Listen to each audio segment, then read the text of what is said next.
Hi, Representative Lewinsky. How are you? Good. I think, and we're waiting for Representative Mitchell. Okay. Yeah, you had to refresh to have the sessions pop up. I just figured that out Yeah. myself. I had to call Stephanie. It was very confusing. It was. So hopefully everyone, I see we have a few people in the session. You all give us 1 second. I think they put it in the main chat. So hopefully people are able to get in.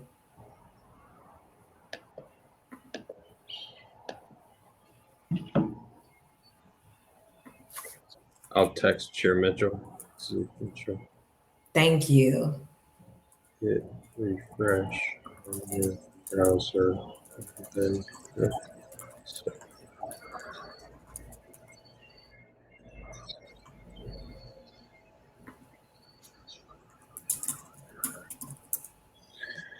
All right.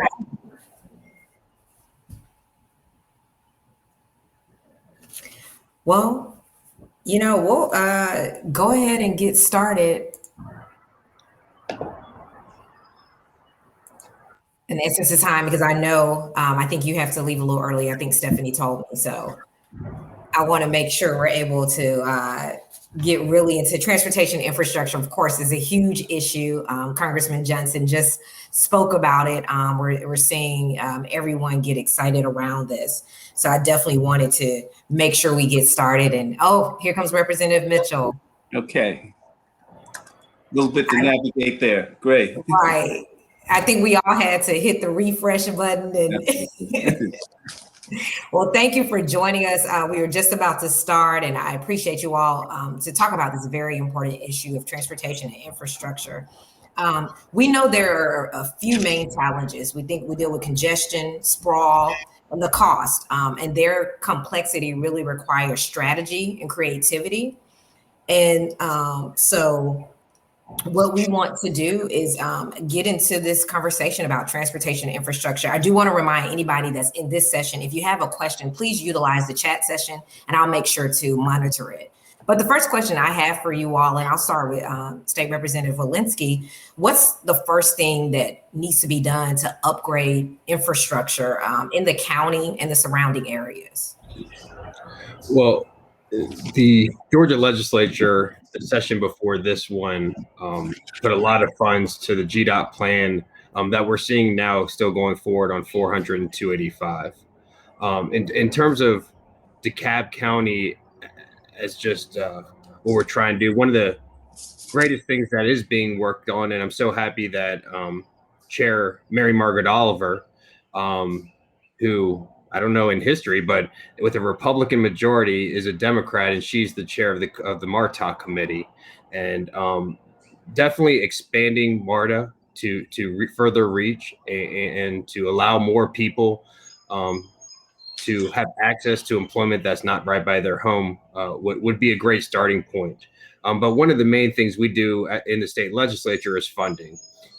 We have the ability to vote in the budget and otherwise to give funding to GDOT to work on projects. And right now we're seeing where our government is lessening the amount of funds. And one of the major things we need is these funds to plan in advance and be smarter about, we're not building for now. We need to build for 30 years from now. And that's what we need to do more of is have the funds there. So 30 years from now, we're not having projects that by the time they're done, have very little effect. So I think forward thinking, really having more ways of transportation than just cars, and having just a group of people that really want to work together and understand that it takes investment and time to really create something that down the road will really free up and allow everybody to move much better.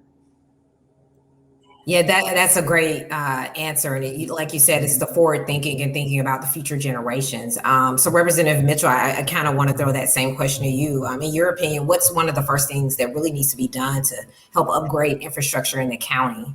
Okay. Well, what you're saying is the brilliance of our delegation, and Representative Walensky is absolutely correct. To what he said, I would just add one of the main things that we need to upgrade transportation, not only in our county and our region, is an upgrade in attitude and thinking about public transportation. I will tell you, being formerly on the MART committee, to see the original plans for MARTA in this region were just phenomenal. At that time, Jimmy Carter was just coming into his presidency, and the kind of plans they had for public transportation, had we had them in place, we would have been a model for the nation at this time. But we have so many folk across this nation who, for political, maybe demographic reasons, have not really embraced public transportation. It's a very interesting phenomenon. In most areas of this nation, the closer you are to public transportation, the more valuable your property is. Well, we have the exact opposite attitude when it comes to public transportation in our region. We've got neighboring counties that have voted down public transportation initiatives. I assume they believe that there will be those undesirables who will get on the bus and come into their house, steal their TVs, get back on the bus and go back home, I guess. But the reality is we need to overcome that kind of thinking. I would tell you, there was quite some time ago in DeKalb County to build housing and apartments and the like. That wasn't even a requirement that you have sidewalks. They didn't even want you to walk in the community. We've kind of overcome that thinking lately, but we have a lot to do. Georgia is one of the fastest growing states in our nation, and we have people coming to our communities who want public transportation options. And once we embrace public transportation, Michelle, if I go too long, you can give me one of those signs. I give you a perfect example. I was watching The View on Barbara Walters' last days on the View. And she was so excited that she was learning how to drive for the first time. Now here she is at retirement age, just learning how to drive. And her cohort said, "How is it that you are just now starting?" She said, "Well, I've lived in New York. And when you live in New York, you don't have a car. Everyone relies on public transportation." And as she got accomplished in her career, she had a driver. And so she said before she left this earth, she wanted to be able to drive. And that speaks well of public transportation. I have a question. This is actually just one what is the MARTOC committee? Can you tell us a little bit what it stands for and what does it do? MARTOC, and it stands for the Metropolitan Atlanta Rapid Transit System Oversight Committee. It is the committee that provides the legislative oversight and the policy concerning MARTOC. And as Representative Walensky said, we had an historic opportunity in that we have a member of our delegation, Democratic member of our delegation, no less, who is now chair of that committee. Yes, and Representative Oliver is awesome. I love her. So I'm going to ask this next question, and I'll start with you, Representative Walensky. How do we address congestion and traffic and kind of implement an equitable transportation plan that really works for all of the county residents? I mean, you mentioned, working and living closer to, transportation so you can access. Can you speak to that? Yeah. The equitable part is the most important. I mean, what we have seen through the funding that occurred, the projects that are going on right now really provide people who are 45 minutes north to get to the city in much less time. And why as I said, I live in Dunwoody. My district is Dunwoody, Dorville, North 285, small piece of Chamblee right below 285. These projects, besides getting to the Brave Stadium and in the future around 285, it didn't relieve congestion for us. It allowed those who are outward to come in. And the reason that occurred, I believe, is the majority party, that's where their districts are. And so what we are seeing is we need, no matter when there is funding, to make sure that the funding goes to different areas of different people, not just those in power, but everybody in our state in Metro Atlanta needs relief. And so as Chair Mitchell said, and I'll say, people talk about term limits, but like Chair Mitchell and others who I'll call wiser, who've been there longer, the history that they know and provide is very crucial. And Chair Mary Margaret Oliver especially. And so the biggest part is when we saw the plans or even hear about where MARTA was supposed to go, it stopped in certain places. And why did it stop? I mean, some of us know, but it's very frustrating. And the biggest thing we're seeing in government today is not enough funding. We have seen this year in session, we've seen a few tax breaks. And yes, it reduces taxes for some. However, that reduces the amount that can go to healthcare, can go to our roads, can go to schools. And what we need to be doing as a society is looking out for everybody, because when we look out for everybody, it provides more for everybody.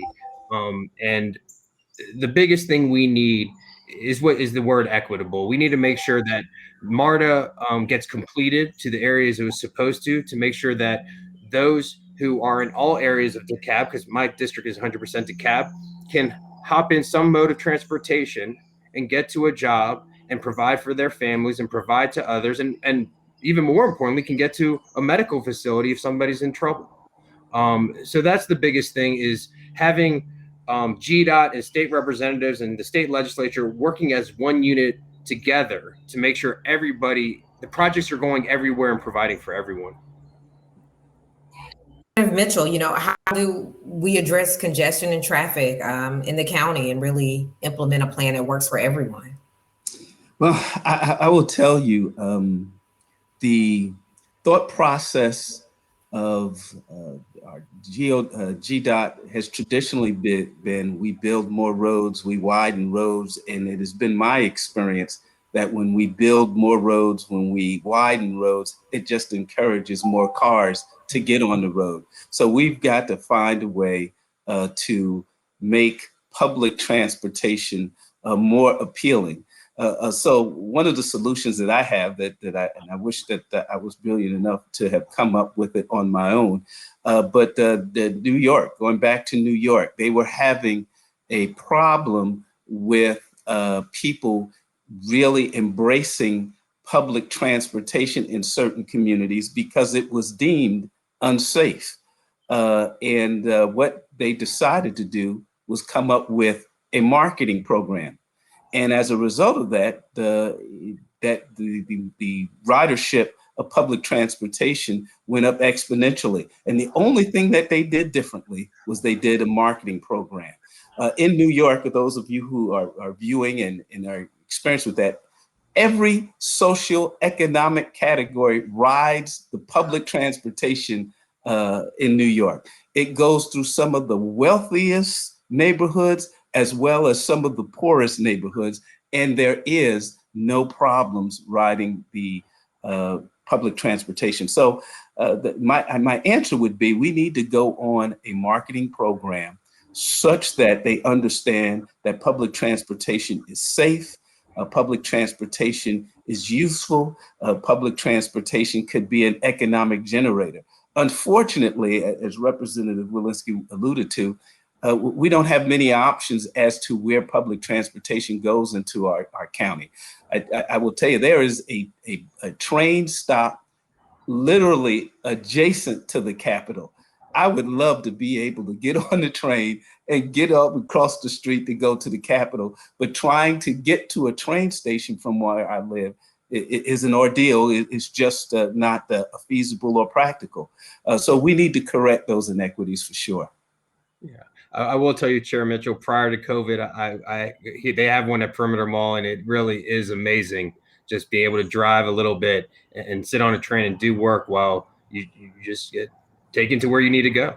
I'm really so jealous. I'm so jealous. Come, we'll go together. I want to hit on, I think we talked about the importance of the state legislature, and I think Representative Walensky talked about it. You all have the power to implement some of the funding and to get the funding to GDOT and those type of projects.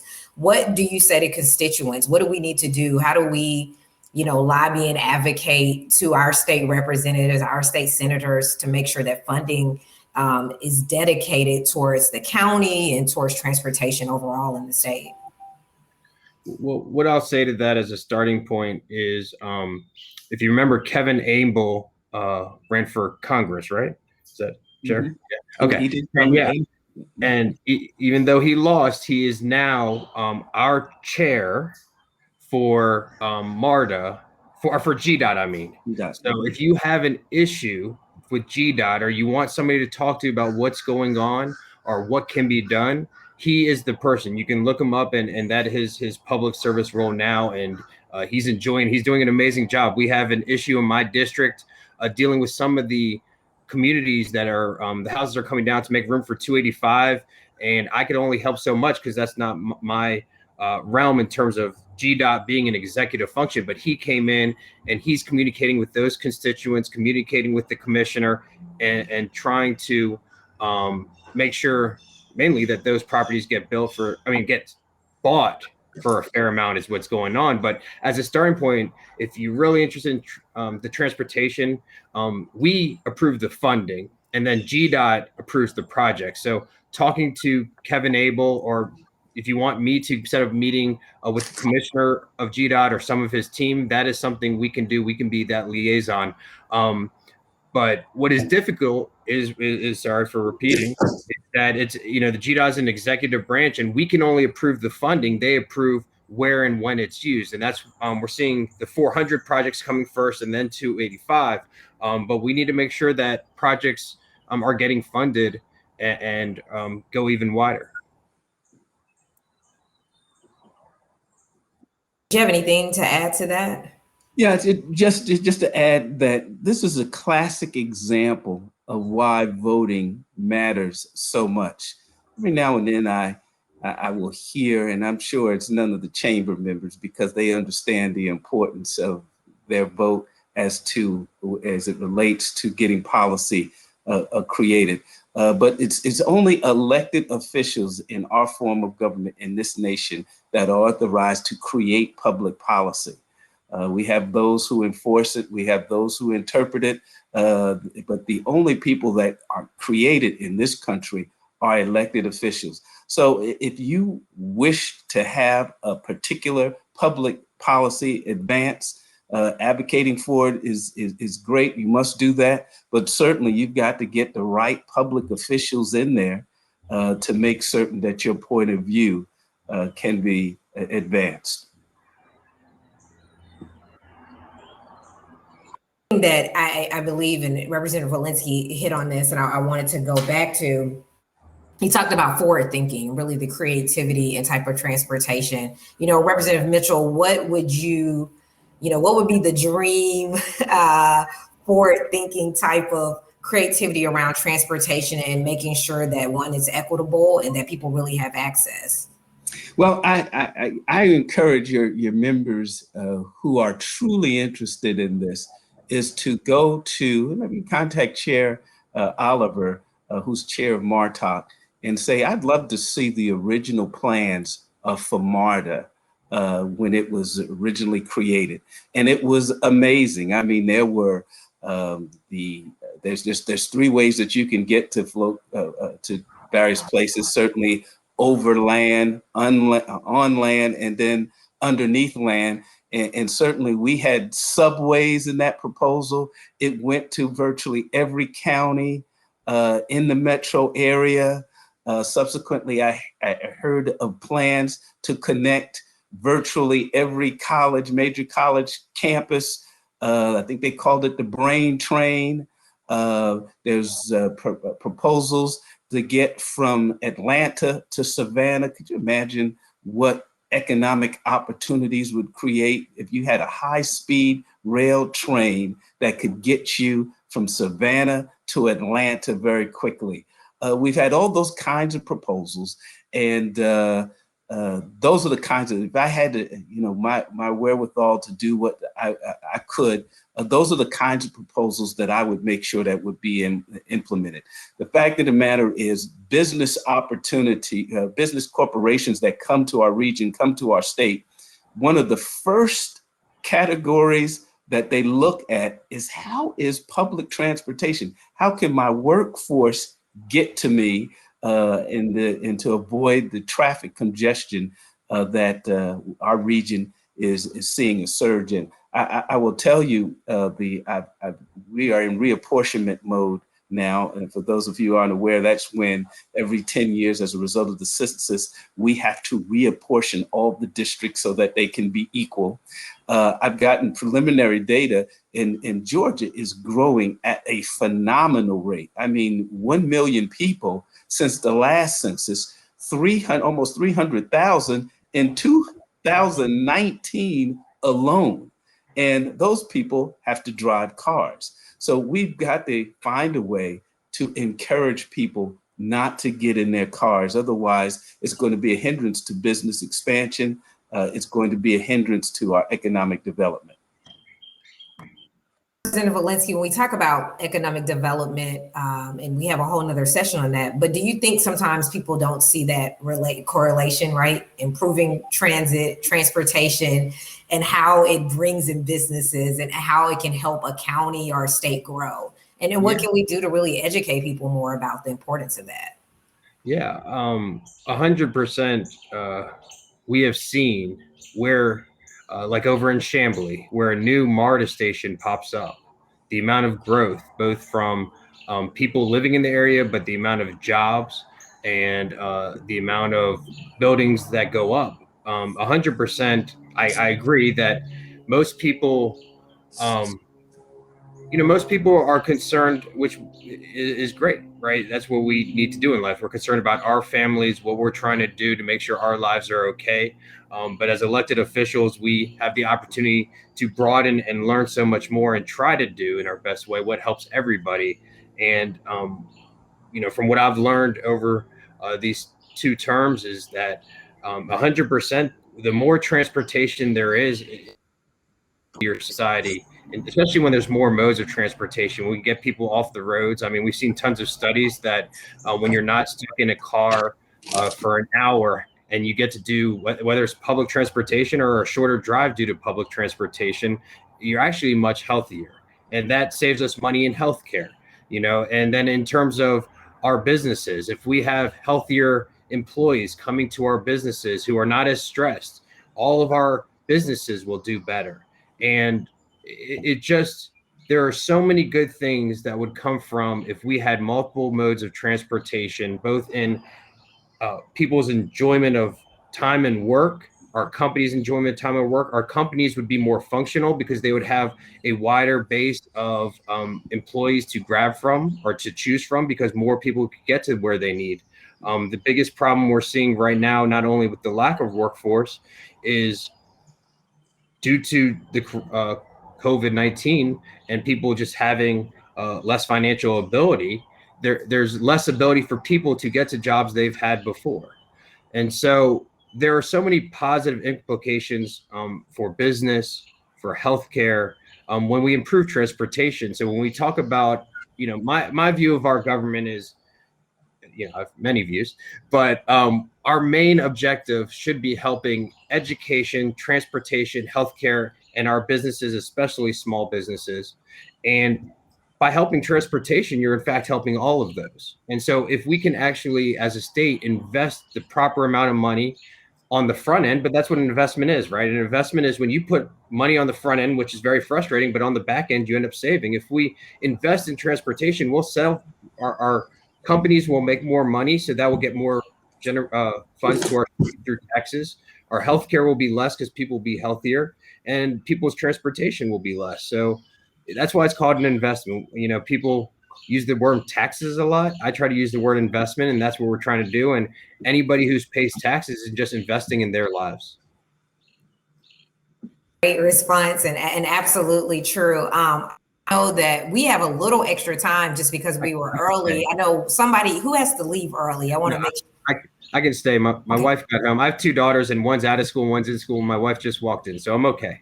Oh, that's awesome. I mean, COVID-19 and this whole pandemic has just readjusted everybody. So I completely understand. See that, Michelle? That just means in addition to being a great legislator, he's a great father as well. That's absolutely great father and husband, it seems. So I have another question for you all. So we heard Congressman Johnson talk about the president's infrastructure plan. how much, and if you can really make this relate, how much does an infrastructure plan from the federal level impact a county like DeKalb?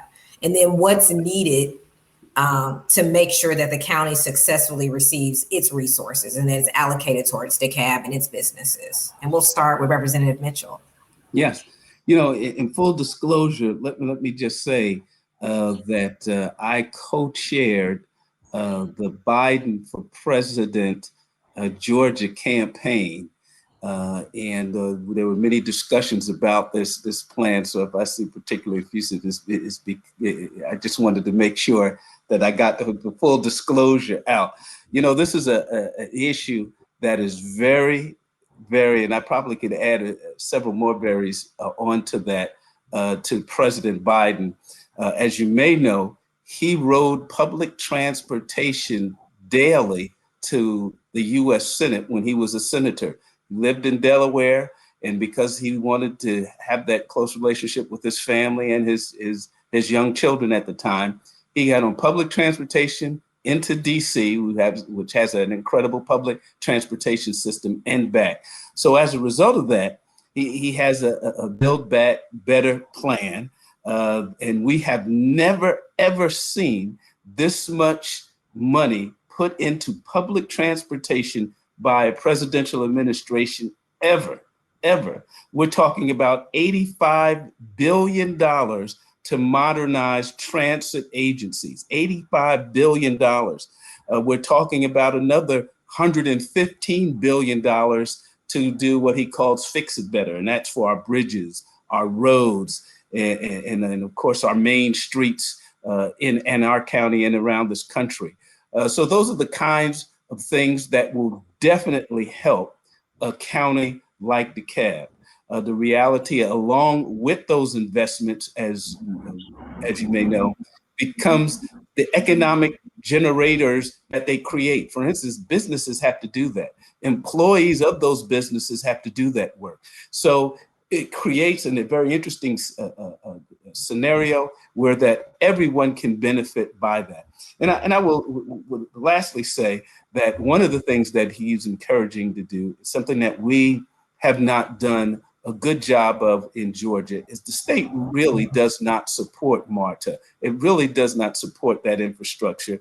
And these funds will go to agencies and hopefully encourage the state to invest more in public transportation, as is the case in many other states. I'll add two things to that. First thing is, I have to throw in, because Chair Mitchell did, I was on the leadership committee for Kamala Harris's presidential team. Was one of a handful. The reason I'm adding that in is because as soon as she pulled out, I think within an hour, I got a call from Chair Mitchell asking me if I was endorsed Biden. And I don't know if he did or didn't, but I'm happy he has chosen to stay as not take the ambassadorship. I don't know if he did get off or not. I'm glad he's here staying with us on the House level, because it is great to have somebody who's been so long and knows so much and is so helpful. Yeah. And the other thing, now I lost my train of thought. But the other thing I wanted to add is when we were talking about what people can do, and along with that line is Congresswoman Lucy McBeth. She has an office right off Glenridge. She has multiple offices, so that is another way you can reach out, and how to reach out to a team to see, and that would be the federal level, where those funds are going, what can be done to try to get those funds. And by informing Congresswoman McBeth of the concerns in her district, she's obviously 6th district, that her team will know where the needs are and where that money can go, when, and how they can get it. I just helped JF and CS. That's a group here in Dunwoody. It's a nonprofit that helps all sorts of people, low income, people with disability, people with severe brain trauma. But anyways, they came to me asking if they could get some federal funding and also state funding.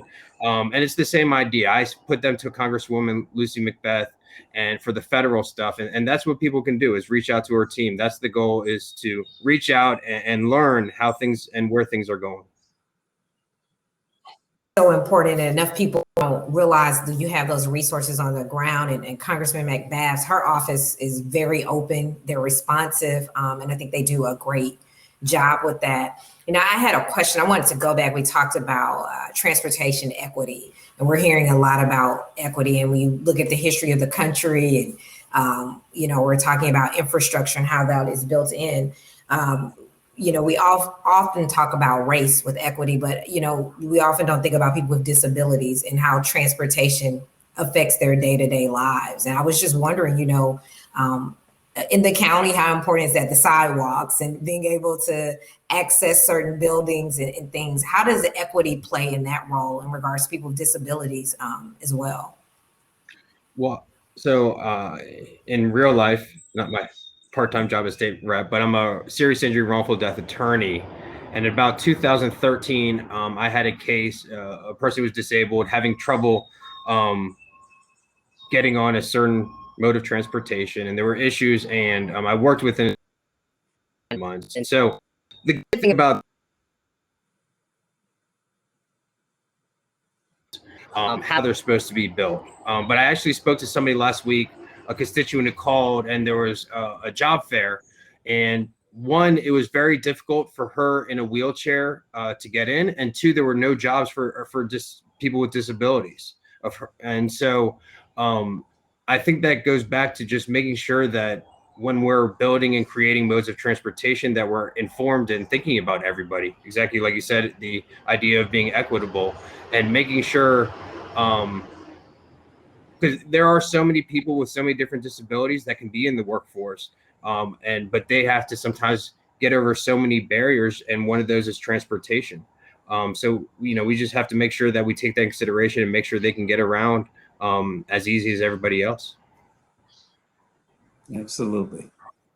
Michelle, if I may add, I will tell you, that's one of the reasons why we're so fortunate to have a Representative Walensky in the legislature. But this issue is one that's important to me as well. In my district is the headquarters for FODAC, which is the Friends of Disabled Adults and Children. And I remember 19 years ago when I first became a legislator, the way the budget process works, it starts in the House. The governor gives us his proposals, and in his proposals, it was name's not even important. The example is, so the governor at that point had cut funding for adults and children with disabilities.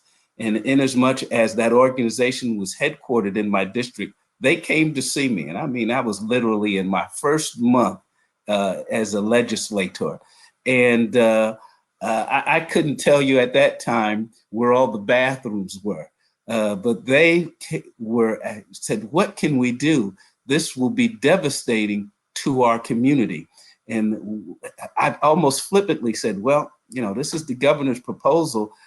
If I were you, I'd go and protest these cuts to the governor, because that's all I knew at that particular time to tell him. I said, I certainly will advocate and speak out when we deliberate on the budget, but this is what I would do. I would say about a week later, my admin came into my office and said, remember those people that came to see you? Well, they're all in wheelchairs and everything in the governor's office. The state troopers are having to push them out of the office. The TV stations are there. And I tell you, it was a spectacle. It was all on TV for a few days. But guess what happened? The governor changed that budget allocation. So I say that story is because we need advocates.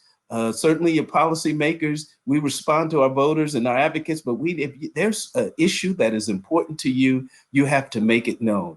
As I like to say all the time, you get the kind of representation that you deserve. Those who are informed and engaged and involved, quite frankly, they get a better government than those who are not. Every now and then, I'm sure you hear it, Michelle, you'll hear someone says, how come that community over there seems to get what they wish, but this community over here seems to be underserved? And I could give you all kinds of sociological theories and why this is, but the real answer is the well-served community is informed and engaged and involved, and they vote. And the community that is not well served are not typically well informed, engaged, and involved, and they don't vote. If we could miraculously pick up all the people who are well served and put them in the underserved area, and put all the people who are underserved and put them in the well served area, guess what would happen virtually overnight? The services would flip. Why? Because the people who are uninformed, unengaged will continue to be so, and the people who are informed and engaged and involved would continue to do so. So this is an issue where we need those with disabilities to contact their attorneys like Representative Walensky and advocate for their positions because the law allows for there to be equity in this issue as well. Such an important point about community engagement, whether it's, citizens or businesses. I spend a majority of my time trying to tell my friends and family the importance of knowing who their state elected officials are, and how they affect our day to day, and how, reach out to those offices and express your concern around a variety of issues. And people don't do that enough. That brings me to another question. You mentioned this earlier, Representative Mitchell, about marketing and really getting the word out that public transportation is safe and we can use it as revenue generating. And how do we position that? How do we market that to everyone to let people know MARTA should go in this neighborhood, it should go in this area? And how much of a role does that play? Well, I think it plays an extraordinary important role. As a matter of fact, as I recall the New York advertising campaign, they had a little jingle. And people will be able to sing the little jingle about riding public transportation because it's safe. But let me just say this with you representing the Chamber of Commerce. Business in our community, indeed our state, are so very powerful and important. We pride ourselves, and you can hear from the governor on down, who trumpets the fact that Georgia is the #1 place to do business. I will tell you, it has been my experience that we will literally give you the state's checkbook if you say you're going to create enough business in our state. It's an interesting phenomenon. That's not the case with education, transportation, in other healthcare, but business, we will literally give you the state's checkbook. And for that, you should exert your power. If there's initiatives that are important to business, as you survey your business members, what is important to you? I think high on that priority is getting our workforce to be able to get to us.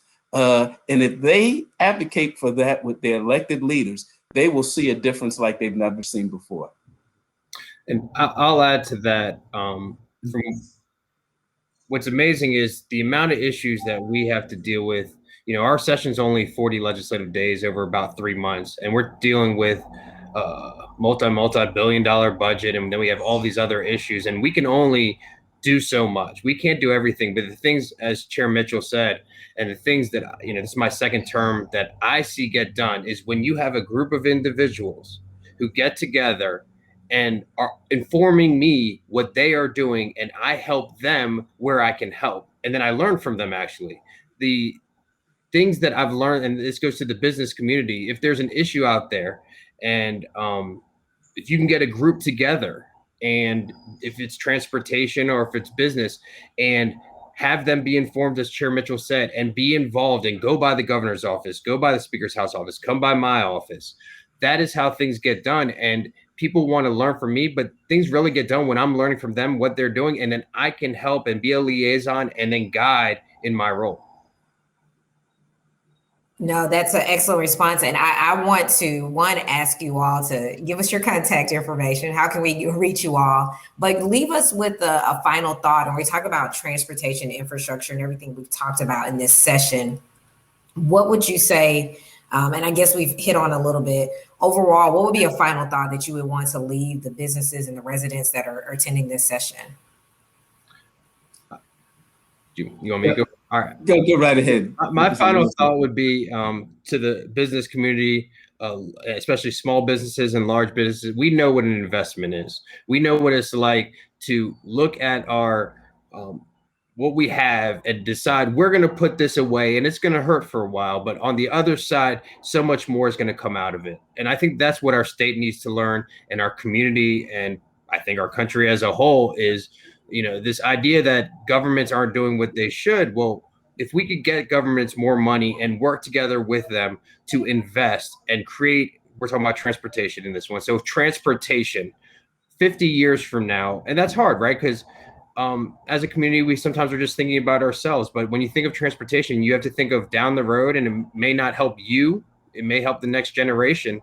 But that's how you have to view it. You have to view it as an investment, and everything from there is going to be more profitable. I'm not going to say it again.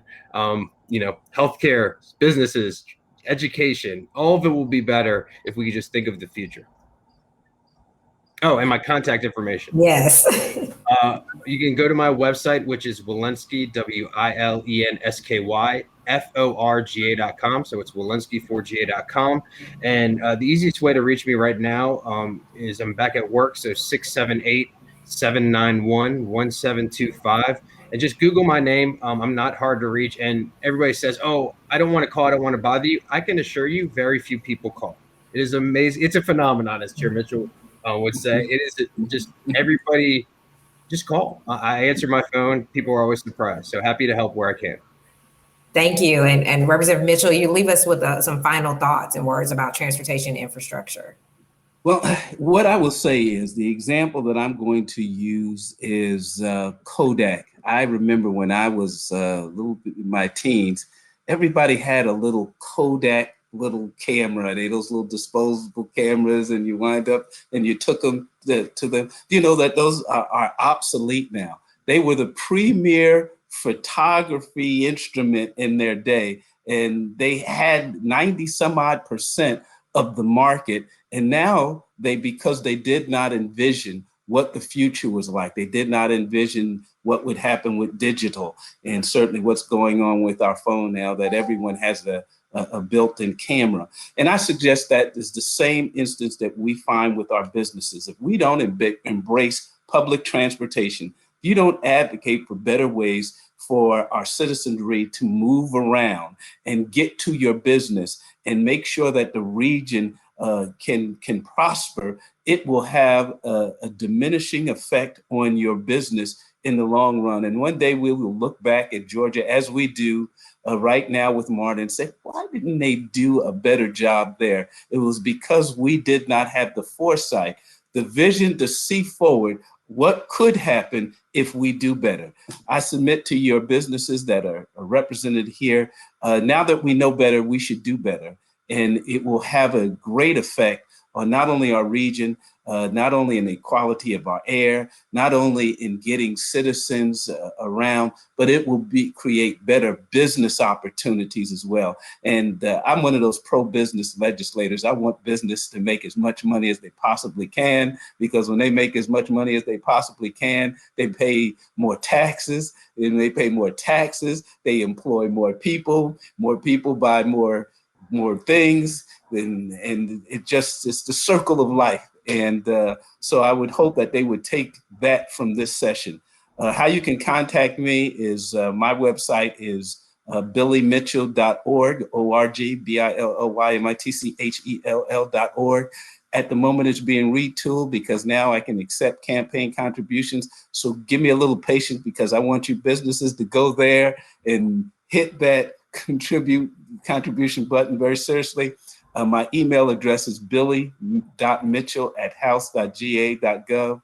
And my phone number is 404-656-0126. But as Representative Wilensky said, it's easy to locate us. But, Michelle, I want to just say this in closing. Thank you for having me. I do consider this a privilege of serving. But if anyone ever needs anything, if you need absolutely anything, please contact Representative Wilensky, and he'll be glad to. I love it. And I thank you all for your time. I think this is such an important issue, and you kind of left us with some homework. And for the businesses watching, I think, we know we need to be more actively involved, right? We need to have a seat at the table. We need to know what's going on. We need to ask for the original MARTA plan and bother Representative Oliver and learn more about MARTOC. But I think, what both of you all have said, it really brings it home. make transportation infrastructure more equitable, when we really invest into it, it affects businesses, their growth, their development, their revenue, the health and safety and wellness of their constituents. And so, I mean, of their employees. And so I think that really makes a difference, especially as we see Georgia growing. So I would challenge everybody on here to make sure you follow up with some of the points that were taken, bring them back to the Government Affairs Committee. I'm one of the co-chairs, and let's talk about ways that DeKalb County can really have a seat at the table. So we have 1 minute left, and this was a great conversation. I would think we are going to go back into the stage, the main stage. If you leave here, I believe you go back into the stage. Let me see if Stephanie can give us some tips on this. And did anybody, I didn't see any questions in the chat. Did anybody have any questions? I think we have about 11 people in our session. I asked everything. I kept talking. Sorry. How do I get back to the main stage? All right, so I think you're going to press leave up here, and you're going to go back into stage on your left hand, and we're going to go ahead and close out. But I hope this was informative, and thank you both for your time. We truly appreciate it. Thank you. Thank you.